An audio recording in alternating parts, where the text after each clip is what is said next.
இஸ்ரேலை பொறுத்தவரை வந்து பழி தீக்கிறதுல வந்து அவங்கள விட்ட யாருமே கிடையாது. அதே மாதிரி ஹெஸ்போலாவும் பார்த்தீங்கன்னா வந்து நார்த் சைட்லேருந்து அவங்க மிசைலை விட்டாங்க இஸ்ரேல் மேடம். இப்போ நான் மாத்திரம் வந்து பிரசிடெண்ட்டாக இருந்திருந்தேன்னா வந்து ஹமாஸ் வந்து தைரியமாக போய் அட்டாக் பண்ணியிருக்க மாட்டாங்கன்னு ஒரு பேட்டி கொடுத்தாரு. இப்போ ஈரானுக்கும் அமெரிக்காவுக்குமே வந்து எப்பவுமே விரோதம் இன்னும் இருந்துட்டு தான் இருக்குது. இப்போ ஹெஸ்போலா வந்து ஒரு பெரிய மிலிஷியா, அது வந்து அவங்க வந்து ஈரான் சப்போர்ட்டில் தான் இருக்காங்க.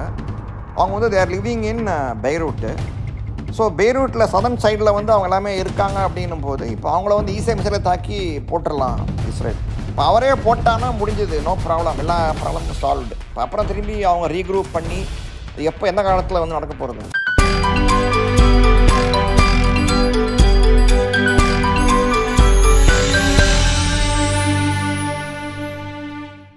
இஸ்ரேலுக்கும் ஈரானுக்கும் மீண்டும் போர் மூடுமா, அதை பற்றி நம்ம பதிவு இது.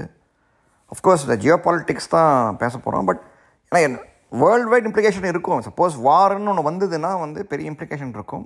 அதனால தான் இந்த தலைப்பை நம்ம சேனலில் எடுத்திருக்கோம். சரி, முக்கியமாக வந்து கவனிச்சிங்கன்னா போன வாரமே வந்து இஸ்ரேல் வந்து இவங்கள ஹமாஸ் லீடராக ஈரான்லேயே வச்சு போட்டாங்க. அதுதான் வந்து ஒரு பெரிய ப்ரெஸ்டீஜ் இஷ்யூ ஆயிடுச்சு ஈரானுக்கு. தன் நாட்டுக்குள்ளேயே வந்து தன்னோட விருந்தினரை வந்து போட்டாங்கங்கிறது தான் வந்து பெரிய ஒரு அவமானமாக போயிருக்கும் ஈரானுக்கு. சப்போஸ் அதே ஹமாஸ் லீடர் வந்து ஹமாஸில் அவங்க கட்டார்லேயே இங்கே வச்சுருந்தா போட்டிருந்தா கூட வந்து ஒன்றும் பண்ணிருக்க முடியாது ஈரானில். பட் தன் ஊருக்கு வந்த கெஸ்ட்டை வந்து போட்டு தள்ளியிருக்காங்க அப்படின்னும் போது டெஃபினட்டாக வந்து ஈரானுக்கு வந்து ஏதாவது ஒரு காமிச்சே ஆகணும் தன் சக்தியை அப்படிங்கிற ஒரு ஃபோர்ஸ் ஆகிருக்கு. அதே மாதிரி ஹெஸ்போலாவும் பார்த்திங்கன்னா வந்து நார்த் சைட்லேருந்து அவங்க மிசைலை விட்டாங்க இஸ்ரேல் மேடம். ப்ராப்ளி இந்த மிசைலோட இது வந்து ஸ்ட்ரென்த்து கம்மியாக இல்லை லென்த்து இதுவாக போல் கோலன் ஹைட்ஸில் வந்து நிறைய பேர் செத்து போயிட்டாங்க கோலன் ஹைட்ஸில்.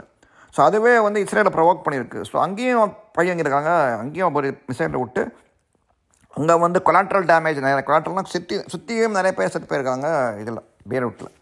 ஸோ அதை பற்றி இஸ்ரேலை வந்து பெருசாக ஒன்றும் கண்டுக்கல, பழிக்கு பழி அப்படின்னு சொல்லிட்டு போயிட்டாங்க. பட் இப்போ ஈரான் வந்து லாஸ்ட் டைம் வந்து இது பண்ணும்போது திருப்பி தாக்கும்போது நிறைய மிசைல் விட்டாங்க இஸ்ரேல் நோக்கி. போன வாட்டி இது பண்ணும்போது ஏப்ரலில் பண்ணும்போது கூட அப்போ நிறையா வந்து சவுதி மற்ற கண்ட்ரிலாம் ப்ரொடெக்ட் பண்ணாங்க. அப்போ இது பண்ணாங்க, they gave there air space for US to retaliate. So America வந்து திரும்பி தடுத்து எல்லா மிசைலையும் வந்து தடுத்துட்டாங்க. இப்போ ஈரானுக்கும் அமெரிக்காவுக்குமே வந்து எப்பவுமே விரோதம் இன்னும் இருந்துகிட்டு தான் இருக்குது. இப்போ ஆச்சு. இப்போ லாஸ்ட் வீக் வந்து நெத்தன்யாஹூ வந்துட்டு போனார் அமெரிக்காவுக்கு. ரெண்டு பேரையும் பார்த்தாரு, குடியரசுக் கட்சியும் பார்த்தாரு, ஜனநாயக கட்சி ஆளுங்களையும் மீட் பண்ணார். ரெண்டு பேரும் அப்போவே நமக்கு டவுட் முந்திருக்கணும் எதாவது நடக்க போகிறதுன்னு. அப்போ யாருமே கண்டுக்கல அப்போ. ஸோ அப்போயே பேசி முடிவு பண்ணிருப்பாங்கன்னு ஒரு டவுட்டும் நமக்கு இருக்குது. மாதிரி ஈரானில் வச்சு நான் இவரை போட போகிறோம் அப்படிங்கிற ஒரு ரகசிய திட்டம் வந்து உருவாயிருக்கும். நாங்கள் எதாவது பண்ண போகிறோம், நீங்கள் அதை சப்போர்ட் பண்ணணும்னு சொல்லுவாங்க. அஃப்கோர்ஸ் இஸ்ரேலில் வந்து பார்த்தோம்னா வந்து there is no Israel with America. அது வந்து உண்மை தான் அது. ஏன்னா யூஎனில் வந்து அவ்வளோ ரெசல்யூஷன்லாம் வந்துருக்கு இஸ்ரேலுக்கு எதிராக. ஏன்னா ஈஸியாக அமெரிக்கா வீட்டோ பண்ணுவாங்க. செக்யூரிட்டி கவுன்சிலில் வந்து 5 பேர் இருப்பாங்க, இப்போ இருக்காங்க, இப்போ பர்மனன்ட் மெம்பர்ஸ் இருக்காங்க. அவங்களுக்கு தான் வந்து வீட்டோ அதிகாரம் உண்டு. America, Russia, China, France and England 5 பேருக்கு தான் வந்து வீட்டோ அதிகாரம் உண்டு. நெகட்டிவ் ஓட்டு பேர் தான் வந்து வீட்டோ. சப்போஸ் இப்போ யாரும் அகெயின்ஸ்ட் ஓட் பண்ணாங்கன்னா அவ்வளோதான், no resolution will be passed. அதுதான் இது யூஎனோட கவர்னிங், செக்யூரிட்டி கவுன்சிலோட கவர்னிங் பாடி. ஸோ அதனால் தைரியத்தில் வந்து இஸ்ரேல்லாம் பண்ணுறாங்க, அது வேறு விஷயம். பட் இந்த விஷயத்தில் நீங்கள் கவனிச்சிங்கன்னா இப்போ ஈரானுக்கு வந்து பெரிய தர்ம சங்கடம் தான் இது. பண்ணாலும் கஷ்டம், பண்ணாட்டியும் கஷ்டம். இப்போ ஈரானை வந்து இப்போ பண்ணாங்கன்னா டெஃபினட்டாக அமெரிக்கா வந்து உள்ளே வந்துடும். இப்போ அமெரிக்கா உள்ளே வந்ததுனாலே வந்து போதும், கப்சி ஈரான் வேறு ஒன்றும் செய்ய முடியாது.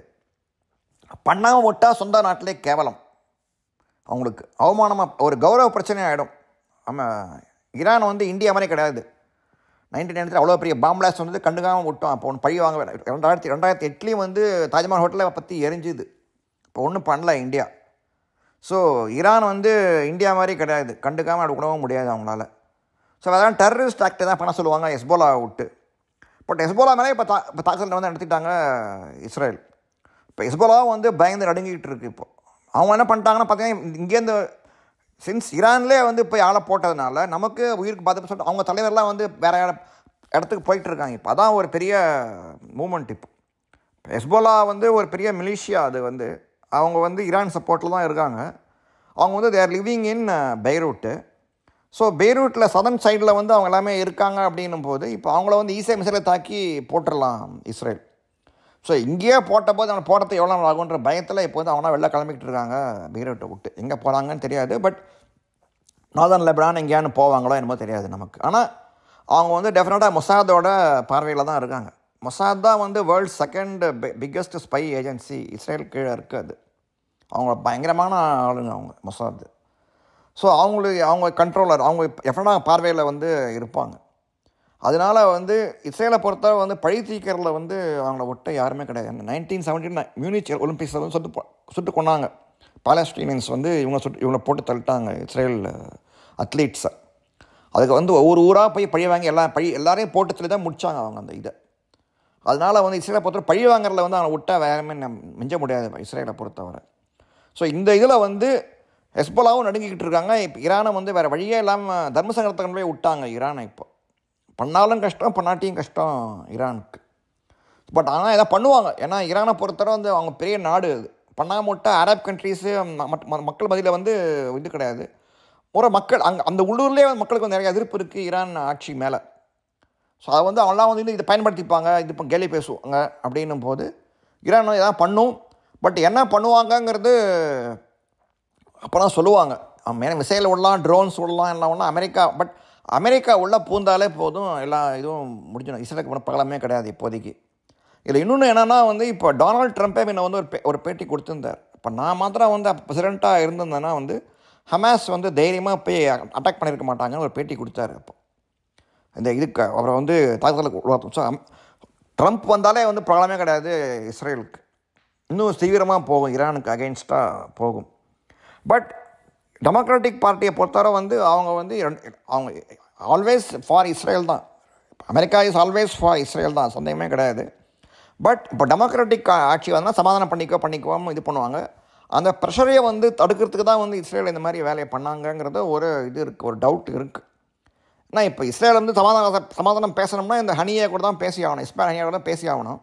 இப்போ அவரே போட்டானா முடிஞ்சது, நோ ப்ராப்ளம், எல்லா ப்ராப்ளமும் சால்வ்டு. இப்போ அப்புறம் திரும்பி அவங்க ரீக்ரூப் பண்ணி அது எப்போ எந்த காலத்தில் வந்து நடக்க போகிறது அது வந்து இப்போதைக்கு நடக்கிற சான்ஸ் கிடையாது.